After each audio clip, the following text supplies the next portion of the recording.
E agora é hora de ouvir a palavra de Deus. Ouça e medite.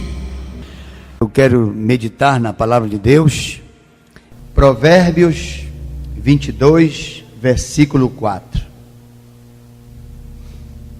Diz assim o texto: o galardão da humildade e o temor do Senhor são riquezas e honra e vida. Amém. Meus queridos irmãos, e nós queríamos compartilhar aquilo que entendemos que pode contribuir, primeiro, com a qualidade de vida de cada um, porque a vida, ela é vivida por todos. O que difere uma vida da outra é a qualidade com que aquela vida é vivida.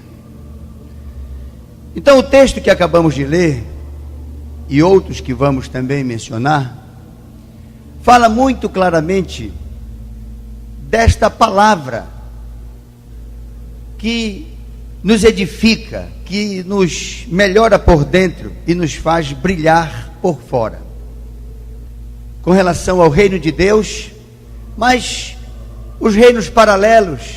E a Bíblia diz: aprendei de tudo e retém o que é bom. Uma grande empresa aqui no Brasil, a maior do segmento do supermercadista, o Pão de Açúcar, tem o presidente executivo e tem outros 9 vice-presidentes.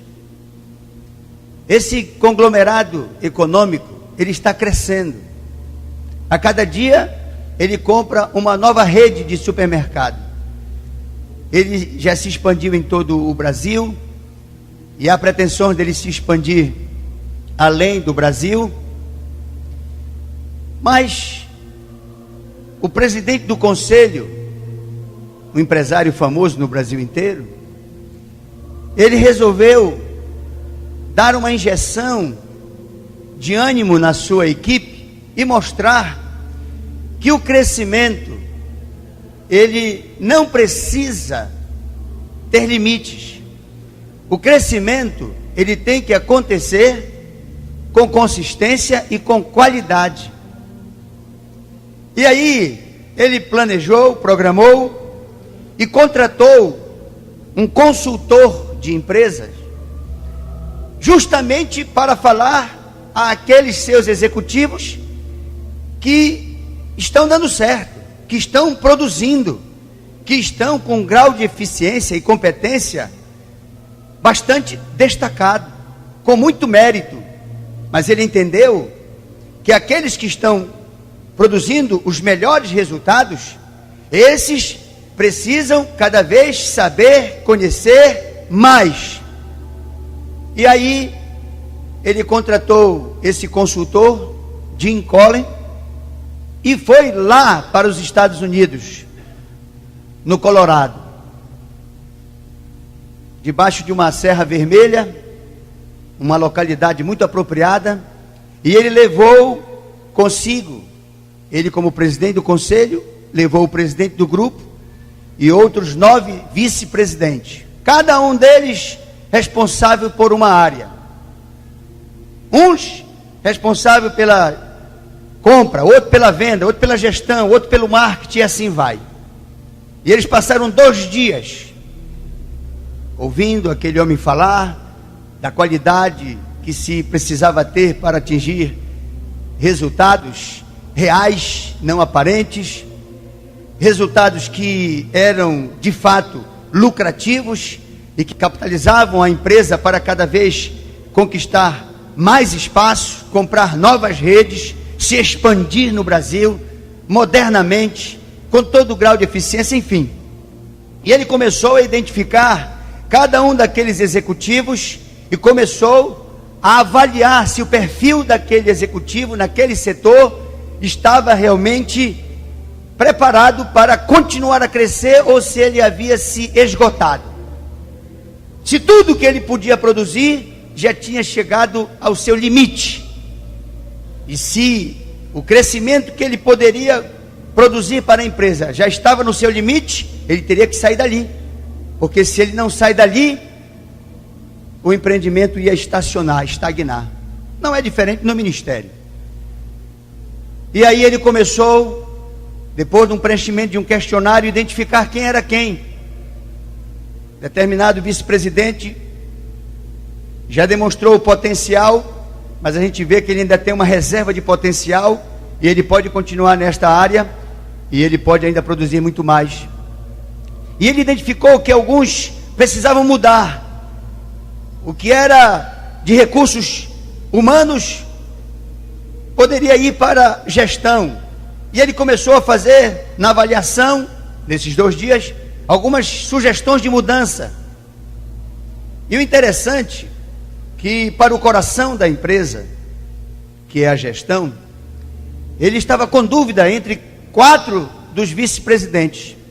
Todos tinham uma formação acadêmica muito elevada, todos tinham um resultado extraordinário com relação à aplicação dos seus conhecimentos, que às vezes a pessoa sabe, mas não sabe aplicar. Ela conhece, mas ela não consegue transmitir o conhecimento. E o fato é que ele ficou numa indecisão, qual das 4 opções, dos 4 nomes, eram 2 homens e 2 mulheres, ele poderia usar. E aí ele foi para o currículo de cada um, e ele identificou numa mulher a virtude que ele precisava para fazer o diferencial entre os 4. Todos tinham realmente resultados extraordinários. O perfil de cada um era melhor do que o outro. E cada um tinha tanta graduação que ficava difícil fazer a escolha. E aí ele percebeu que a única diferença, e que fez com que ele tomasse a decisão de sugerir que o nome daquela mulher fosse a que viesse ocupar a melhor ou a mais importante das vice-presidências, era aquela executiva que também tocava piano. E ele disse, é porque além dela ter a virtude de ser uma pessoa pragmática, uma pessoa que busca resultados, uma pessoa que está atento a tudo, é uma pessoa que sabe ser realmente bem equilibrada, ela tem sensibilidade. Então ela corre atrás de resultados, ela sabe ser uma pessoa firme quando precisa, mas ela tem esse plus, esse diferencial, que é a sensibilidade. E aí ela foi escolhida para ser a executiva de gestão. Quando ele concluiu aquele estudo, e depois do último dia, ele chegou à seguinte conclusão: para uma pessoa e para uma empresa serem bem-sucedidos, porque que adianta uma empresa ser bem-sucedida, a pessoa ter um posto de destaque, mas ela ser uma pessoa infeliz? Que adianta você estar numa igreja, eu estar numa igreja, uma igreja grande, num posto de destaque, mas não sermos felizes? E aí, ele disse, olha, o que deve penetrar nos corações cada vez mais intensamente, com um policiamento constante em cada um de vocês, a partir do próprio presidente do conselho, o presidente do grupo e os vice-presidentes, eu chego à conclusão que para a manutenção, não só do crescimento, ou seja, eles iam continuar em ascensão, e que não só para o grupo que vocês representam comercialmente cresça, mas vocês também cresçam, e cresçam com qualidade. Há uma grande necessidade de vocês colocarem como meta diária, regular, constante, em cada um dos corações e mentes, a palavra humildade. A palavra humildade, ela é muito mais forte do que a gente possa imaginar. E eu li um texto que eu gostaria de traduzir na íntegra, porque não é inspiração minha. Ele diz assim: quando se fala de sucesso na vida, ninguém pensa muito no princípio da humildade. Quando se fala de ousadia, se atribui a pessoas que chegam ao sucesso. Humildade sempre traz aquela imagem de uma pessoa oprimida, pobre, sem instrução, que aceita ser pisada por todos. Se o significado realmente fosse esse, ninguém iria querer ser humilde. Toda a concepção sobre a palavra humildade deve ser revista, pois é errada. Ao estudar a palavra, senti como se uma verdade tivesse sido, uma venda tivesse sido tirada dos meus olhos. E então pude enxergar o que realmente significa humildade. E aí, no livro de Mateus, no capítulo 23, diz assim: o maior entre vocês deverá ser servo, pois todo aquele que a si mesmo se exalta será humilhado, e todo aquele que a si mesmo se humilhar será exaltado. Jesus estava querendo ensinar que Ele é quem quer nos exaltar. A vontade de Deus é de nos exaltar e não nos humilhar. Meus queridos irmãos, a humildade, ela produz em nós uma qualidade de vida extraordinária. Porque na humildade eu vou estar satisfeito no meu lugar sem estar conformado. Eu vou estar no meu lugar produzindo, e o que vai me projetar não é o que eu vou falar, dizer ou inventar ou aumentar, mas são os resultados que Deus está vendo eu produzir. A humildade, ela dá para a pessoa a tranquilidade, a paz de que ela está no centro da vontade de Deus. Não importa se é o primeiro, se é o 10º, se é o 40º, se é o 1000º, não importa. A Bíblia diz: a quem mais é dado, mais é cobrado. Há uma proporcionalidade diante de Deus. Se nós fôssemos agora sermos medidos pelos homens, poderia haver muitas injustiças.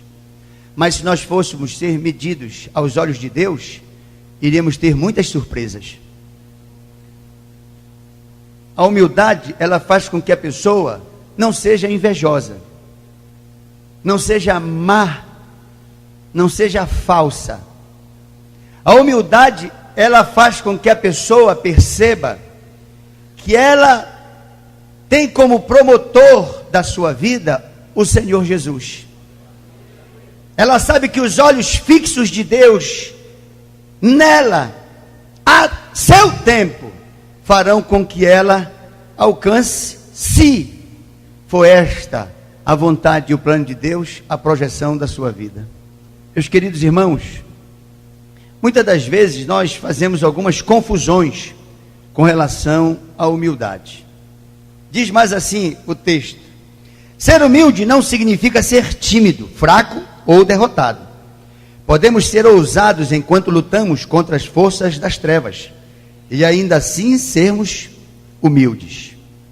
Ao invés de nos tornarmos fracos e oprimidos, Ele pode nos transformar em guerreiros poderosos para avançar no reino de Deus.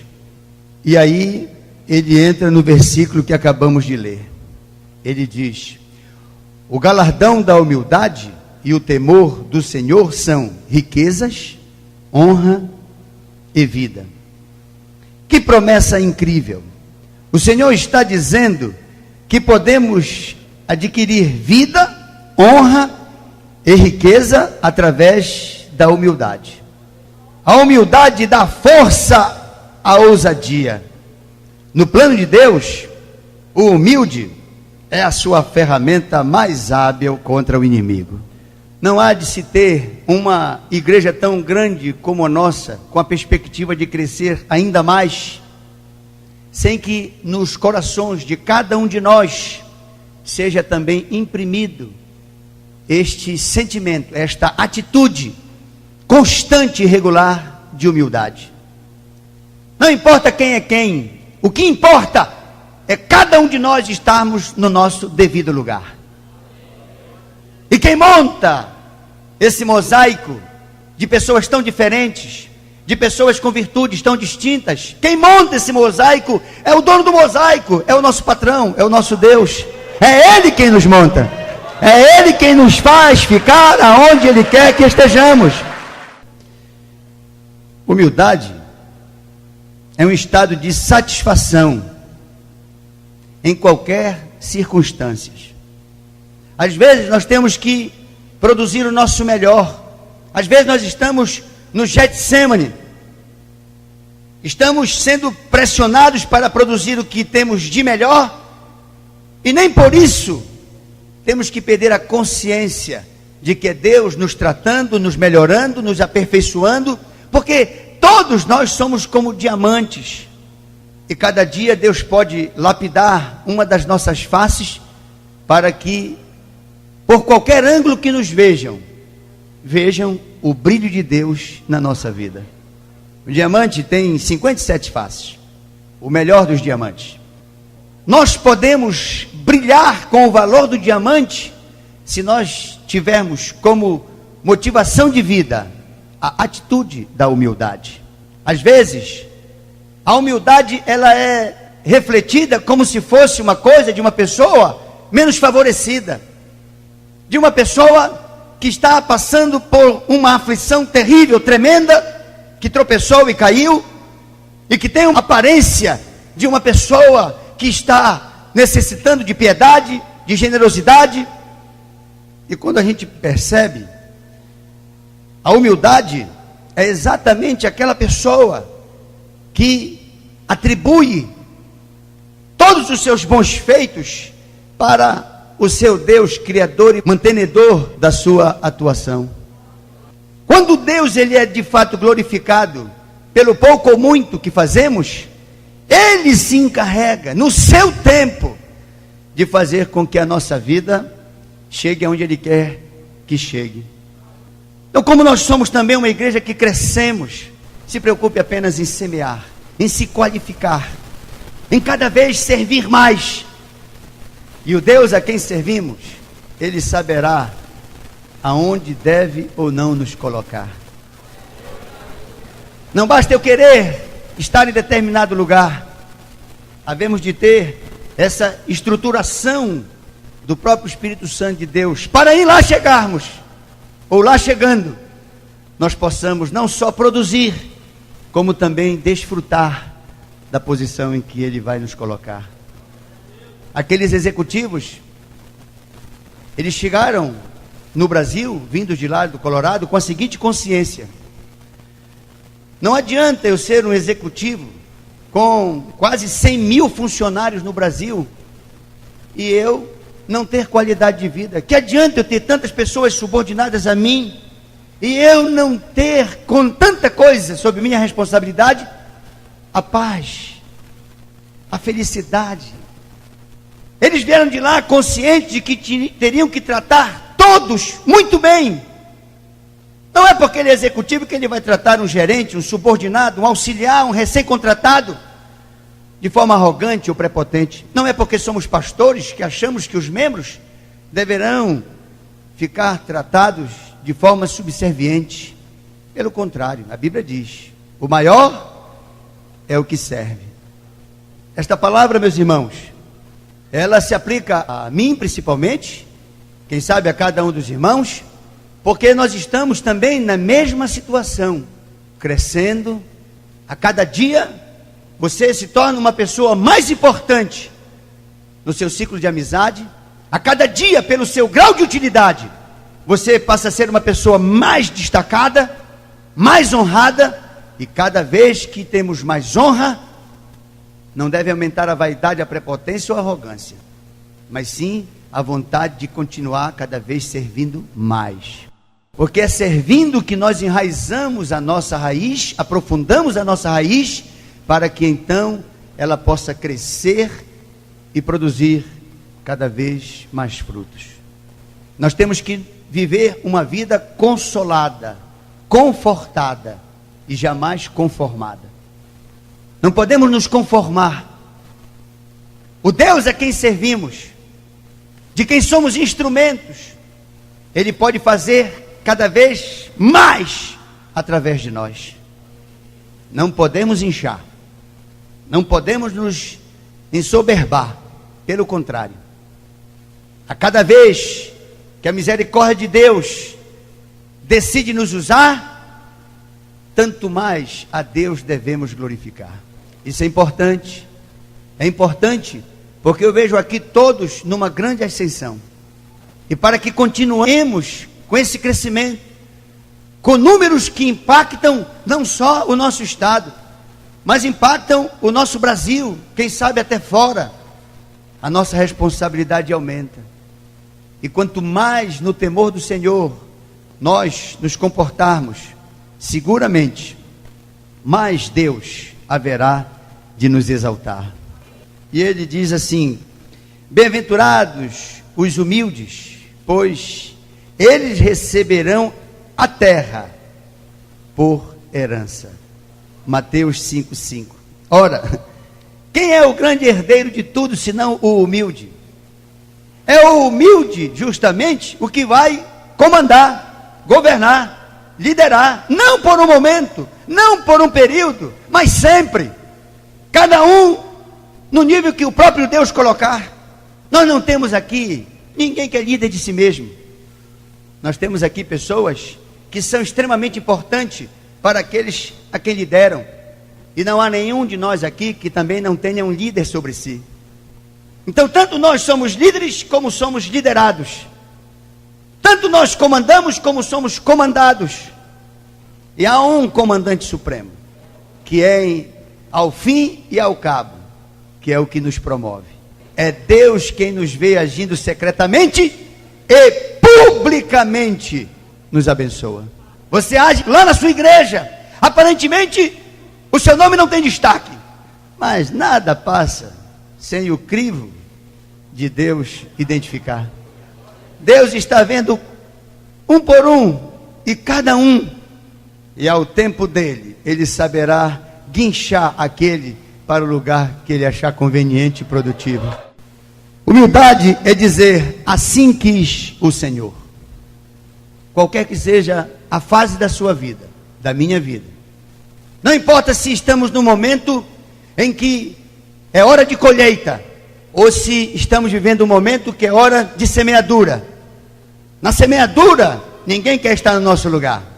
Pelo contrário, muitas das vezes a pessoa nos vê semeando e até tem pena, e diz: é tão difícil fazer esse trabalho, é tão complicado passar por tantas dificuldades, e tem um pouco de generosidade conosco, mas se puder, vai cuidar da sua vida.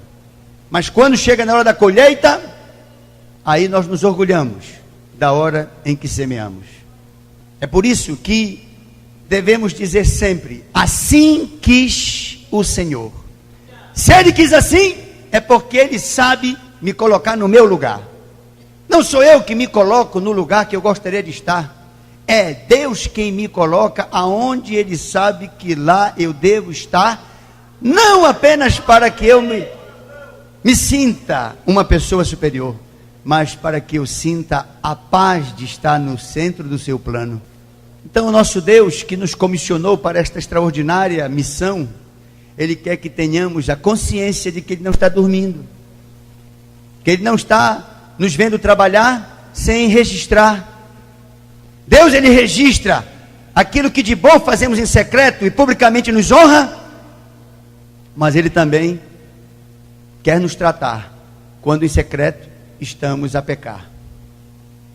Deus, Ele quer nos tratar. Deus, Ele quer nos melhorar. Se ninguém sabe, mas tem um pecado que cometemos, Deus, Ele sabe, e Ele quer tratar, e Ele quer restaurar, e Ele quer curar, e Ele quer sarar. Muitas das vezes ninguém tem a resposta para a nossa vida, e nós não queremos ter a coragem de compreender que o que de bom não está acontecendo na nossa vida é porque os nossos atos secretos não podem ser publicados. Mas a humildade faz com que nós tratemos-nos uns aos outros com honra. Tratemos-nos uns aos outros com muita honra. E Deus, Ele saberá, como sempre soube, fazer com que o nosso coração esteja em paz. Porque se há uma coisa que deve angustiar muito uma pessoa, é ela morrer de sede e ao mesmo tempo afogada. É quando a pessoa tem água para saciar sua sede, mas está com a boca fechada, não pode tomar a água e morre afogada. Às vezes estamos dentro da possibilidade da maior felicidade, que é a comunhão com Deus, mas estamos com um comportamento que por Deus precisa ser corrigido. E a humildade nos fará dizer: Deus, eu não sou Senhor da verdade. Eu te peço que o Senhor corrija em mim esse sentimento de inveja, esse sentimento de eu querer diminuir os outros me promovendo, ou me incomodar com o sucesso do outro, ou ficar realmente me remoendo por dentro, porque não consigo obter tais e quais resultados que ouço falar. Meus irmãos, a Bíblia diz que Deus vai cobrar na proporção que Ele der. A quem muito é dado, muito vai ser cobrado. E quanto mais nós pensarmos em crescer, mais pensamos, naturalmente, em sermos cobrados. Então não importa se no corpo de Cristo nós somos os olhos, a unha do pé ou a sola do pé, ou qualquer outro membro sem nenhuma visibilidade. O que na verdade importa é ser membro do corpo de Cristo. E eu quero encerrar, meus irmãos, essa palavra falando exatamente o que eu entendo que é o resumo de tudo isso. O resumo na nossa avaliação é que humildade é fé com sinceridade. A verdadeira humildade não é nem sempre a que aparentamos, é aquela que transcorre dentro do nosso coração.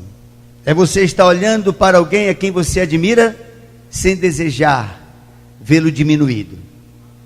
É você olhar para alguém que você não admira por motivos que ele nunca lhe produziu, mas de repente o inimigo vem e coloca um dardo inflamado e por qualquer motivo você não simpatiza com aquela pessoa. E quando você não simpatiza, qualquer gesto dela lhe causa uma certa repugnância. E você olha e diz: metida. Só quer ser. E se alimentamos isso, a cada vez vamos sofrer mais. A pior coisa da inveja é porque o invejoso, ele toma o veneno com vontade de matar aquele que ele inveja. Aí ele morre. E tem inveja, quer dizer, a inveja é um veneno.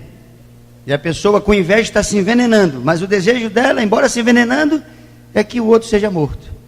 A humildade, além de ser uma logomarca do Senhor Jesus, nos propõe uma qualidade de vida extraordinária. É deitar com a sensação do dever cumprido e dizer: Deus, glória ao teu nome, muito obrigado. Muito obrigado até pela minha insignificância. Obrigado pelo que eu sou. Obrigado pelo que eventualmente eu sou. Porque daqui a pouco, tudo que sou vai ser pó. Vai ser pó. Vai voltar ao pó. Então um ministério tão extraordinário como esse, que se mantém e que se manterá unido ainda até a volta do Senhor Jesus, tem que primar por cada um dos seus componentes com esse valor emulsificante, esse valor que une, que nos faz de fato sermos, embora membros distintos, um corpo só, cujo cabeça é o Senhor Jesus Cristo. Querido Deus e Pai, Pai querido, nós estamos aqui felizes, porque o Senhor é o que há de comum entre nós. Obrigado porque a Tua presença, ó Deus, nos dá todo o refrigério que necessitamos. Estamos reunidos, ó Deus, mas frequentemente estamos no campo de batalha. E aqui o Senhor nos arregimenta para nos alimentar, nos abençoar, para falar do teu coração para o coração de cada um dos que estamos aqui. São muitas as vidas que dependem, ó Deus, da nossa instrumentalidade. São muitos aqueles que têm sido por nós abençoados em teu nome. Pai, que nós possamos a cada dia nos propor a fazer a tua vontade, para que o Senhor prevaleça e o teu nome cresça. Em nome de Jesus, amém e amém. Acalma o meu coração, acalma o meu coração. O vento está soprando, mas é te adorando